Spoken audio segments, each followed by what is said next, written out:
అందరికీ నమస్కారం. ఈరోజు కథ తగిన శిక్ష. రచన తులసి భానుగారు. ఇంకా స్టోరీలోకి వెళ్ళిపోదామా? అన్వి సుమన కూతురు. సుమన ఒక ఊరిలో టీచర్గా పనిచేస్తుంది. అన్వికి ఆటలంటే ఎక్కువ ఇష్టం. చెట్లు ఎక్కి నారింజకాయలు కోయడం, చింత చిగురు కోసి బుట్టలు నింపి కిందకు వేయడం, నీళ్ల బిందెలు మోయడం, ఇలా అన్ని పనులు అల్లరిగా చేసేస్తూ ఉంటుంది అన్వి. సుమన స్వతహాగా ఓటమిని ఒప్పుకునే రకం కాదు. స్వతంత్ర భావాలు గల అమ్మాయి. భర్తకి తనకి ఆలోచనలు కలవట్లేదు. నిత్యం అభిప్రాయ భేదాలు.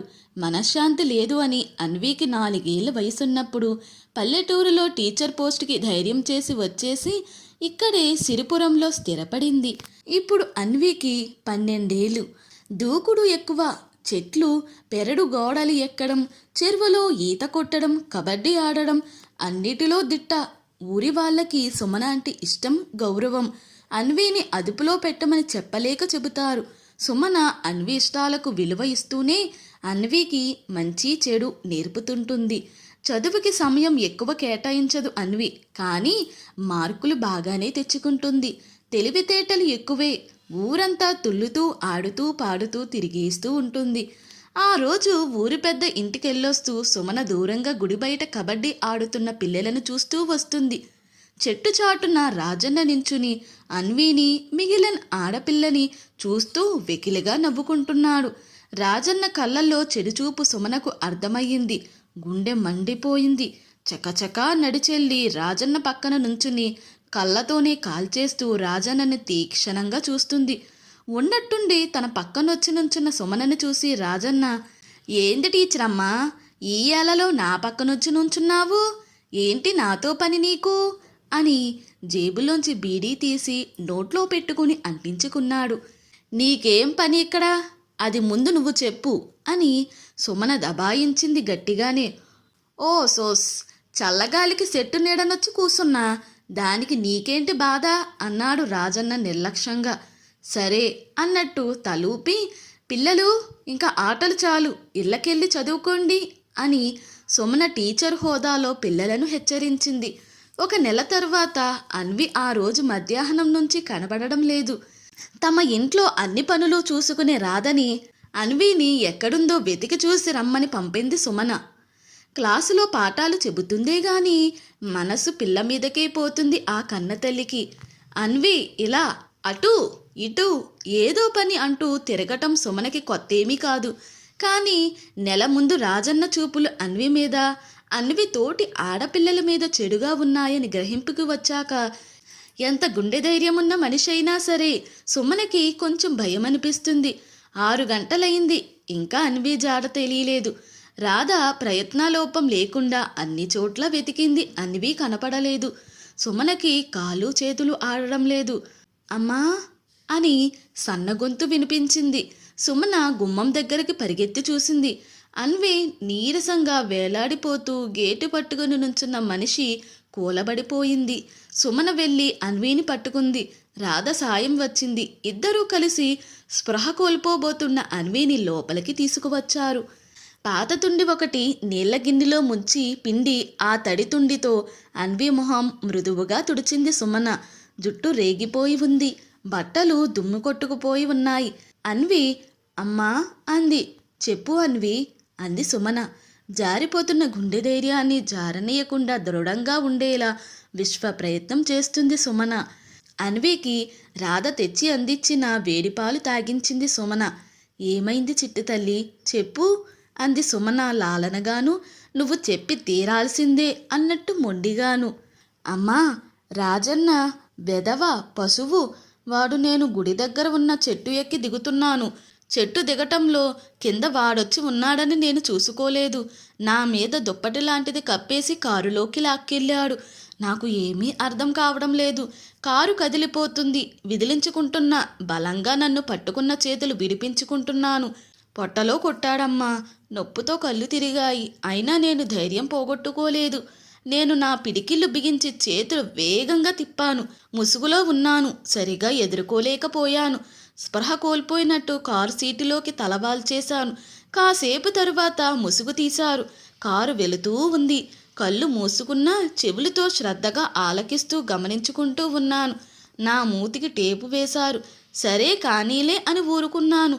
చేతులకు తాళ్ళు కట్టబోయారు. అంతే, ఒక్కసారి కళ్ళు తెరిచి స్పీడ్గా నా చేత్తో నా పక్కన ఉన్నవాడిని కంటి మీద ఒకే ఒక్క దెబ్బ గట్టిగా కొట్టాను. తరువాత ఎక్కువ సమయం ఇవ్వకుండా ముక్కు మీద కొట్టాను. వాడు రాజన్న నొప్పి తట్టుకోలేక కేకలు పెడుతున్నాడు. బండి నడిపేవాడు బండిని ఆపేశాడు. వాడు ముందు సీటు నుంచి కారు దిగి నా వైపు వచ్చేలోగా బ్యాక్ డోర్ తీసుకుని ఒకటే పరుగు వెనక్కి పరిగెట్టాను. కాళ్ళలోకి పిచ్చి బలం తెచ్చుకున్నాను.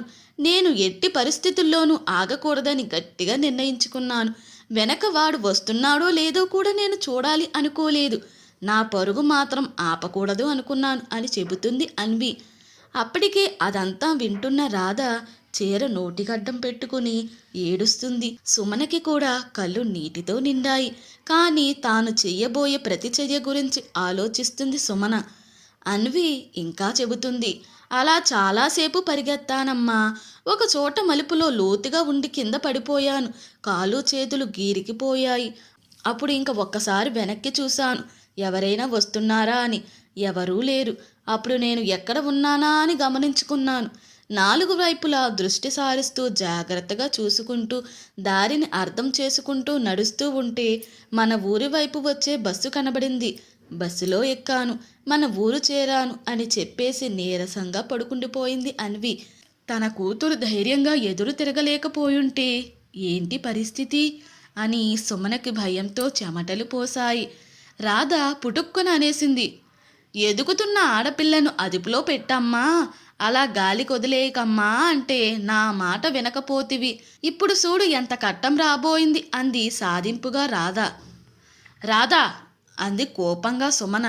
ఊరిలోనే కదా రాధా, నా కూతురు ఆడింది పాడింది. వాడికి ఊరిలో స్వేచ్ఛగా తిరిగే హక్కున్నట్టే నా కూతురికి నీకు నాకు అందరికీ హక్కుంది. నా కూతురు ఊరిలో తిరిగినంత మాత్రాన వాడికి ఏదైనా చేసే అధికారం ఎవరిచ్చారు? సాటి మనిషివాడు, మృగం కాదు. వాడికి ఎందుకు భయపడి నా కూతురు తన స్వేచ్ఛని ఆనందాన్ని వదిలి ఇంట్లోనే మగ్గాలి? తనేమి ఎవరినో ఆకర్షించాలని తిరగలేదు. తన పనులు తన ఇష్టానుసారం చేసింది. దానికి వాడు నా కూతురిని ఏదో చేసే హక్కు అధికారం వాడికి ఎవరిచ్చారు అంది సుమన. అడవిలోకి పంపుతావా నీ కూతురిని? అక్కడ పులులుంటాయి, సింహాలుంటాయి, అడవి దున్నలుంటాయి. వాటి బారిన పడకూడదని అడవికి పంపలేవుగా నీ కూతురిని. అట్టాని ఊరిలోకైనా చూసి పంపాలా పిల్లని అంది రాధ. అడవిలోని పులి ఊరిలోకి వస్తే మనం ఇళ్లల్లో కాసేపు దాక్కుంటాము రాధా. తరువాత అటవీ శాఖను పిలిచి మనమందరము తలో కర్ర చేత పట్టుకుని అటు తరిమి ఇటు తరిమి పులిని వలలో బంధిస్తాము. తరువాత బోనులో పెడతాము. అంతేగాని పులి ఊరిలో ఉందని శాశ్వతంగా ఇంట్లోని బందీలం అయిపోము కదా రాధా. మనుషులం తిరిగే ఊరిలో ఆడపిల్లలకి రక్షణ లేదంటే దానికి కారణమయ్యే మృగ ప్రవృత్తి ఉన్న పశువులాంటి మనుషులను అదుపు చేసి బోనులో పెట్టాలి. కానీ ఆడమనిషి నలుగురిలో మసలకూడదు అంటే ఏం న్యాయం చెప్పు రాధా అంది చాలా స్పష్టంగా సుమన. ఆ మరుసటి రోజు తెల్లవారుతుండగా ఇంటి వెనుక తలుపు తీసి పెరడులోని స్నానాల గదికి రాజన్న పోతున్నాడు. అప్పటికే పెరటి గోడలు స్టూల్ సాయంతో దూకి ఓ మూలన కాచుకుని వేచి చూస్తూ ఉన్నారు సుమన, అన్వి, రాధ. సరైన సమయం కోసం రాజన్న ఎదురుగా ఉన్నట్టుండి వచ్చి నుంచుంది సుమన. ఎర్రటి చీర, నుదుటున పెద్దగా ఎర్రటి బొట్టు, జుట్టు విరబోసుకుని సాక్షాత్తు కాళిక అవతారంలో ఉంది సుమన. ఆ భీకర ఆకారం తీక్షణమైన సుమన చూపులకి రాజన్న నోట మాట రానట్టు నిలబడిపోయాడు. రాధ రాజన్న వెనక్కి వెళ్ళి అతని మూతికి చున్నీ ఒకటి కట్టేసి అతని తల వెనుక గట్టిగా ముడేసింది. అతను అరిచినా ఎవ్వరికీ వినపడకూడదని. అన్వి తన చేతిలో పట్టుకుని ఉన్న లావుపాటి కర్రతో రాజన్న నడుము మీద కొట్టిన చోటే కొడుతూ ఆపకుండా దెబ్బ మీద దెబ్బ వేసింది. నడుము విరిగి నేల మీద పడి నెప్పుతో మెలికలు తిరుగుతున్నాడు రాజన్న. అప్పుడే పెరటిలోకి వచ్చిన రాజన్న భార్య మీనాక్షి అన్విని, రాధను సరిగ్గా పోల్చుకోలేని సుమనలను చూసి తెలిసినవారు అనేమో అరిచి గోల చేయకుండా ఏమిటిది అని అడుగుతూ వీళ్ళ దగ్గరికి వచ్చి చూసి సుమనని పోల్చుకుని, టీచరమ్మా ఏంటమ్మా ఈ పని అంది. నీ మొగుడు నా కూతుర్ని చెడు దృష్టితో చూశాడు. నిన్ననే నా కూతురిని కారులో ఎక్కడికో ఎత్తుకుపోబోయి ఏదో చెయ్యాలనుకున్నాడు. నా కూతురు కష్టపడి తప్పించుకుని నన్ను చేరింది కాబట్టి ఇలా నడుము విరగ్గొట్టి మాత్రమే వదిలాము. అదే నా కూతురికి ఏదన్నా జరుగుంటే పీక కోసేసేదాన్ని. జాగ్రత్త, ఆడపిల్ల కదా అని ఆడుకుందామని చూస్తే ప్రాణం తీసేస్తా. నీ మొగుడు ఇంకో ఆడపిల్ల వైపు చెడుగా కన్నెత్తి చూస్తే కళ్ళు పొడిచేయి. నిజంగా సాటి ఆడదాని బాధ నీకు అర్థమైతే అంది ఆవేశంగాను స్థిరంగాను సుమన మీనాక్షితో. అంతే, మీనాక్షి అప్పటికే మొగుడు వేషాలు ఎన్ని చూసి భరిస్తూ వచ్చిందో. సుమన మాటలకు కింద పడున్న కర్ర తీసి రాజన్నను కోపంగా చూస్తూ సుమనకి చెప్పింది, ఇంకోసారి చెయ్యడులే అమ్మా, చేస్తే ఇదే కర్రతో బుర్ర బద్దలు కొట్టేస్తా అని. సుమన, అన్వి, రాధ పెరటి తలుపులు తీసి వెంట తెచ్చుకున్న చున్నీ స్టూలు తీసుకుని కర్ర మాత్రం మీనాక్షికి వదిలేసి తమ ఇంటికి వెళ్ళిపోయారు. ఇంతటితో ఈ స్టోరీ ముగిసింది. ఈ స్టోరీ కనుక మీకు నచ్చినట్లయితే మరియు నా ఎక్స్ప్లెనేషన్ కనుక మీకు నచ్చినట్లయితే ప్లీజ్ లైక్, షేర్, సబ్స్క్రైబ్.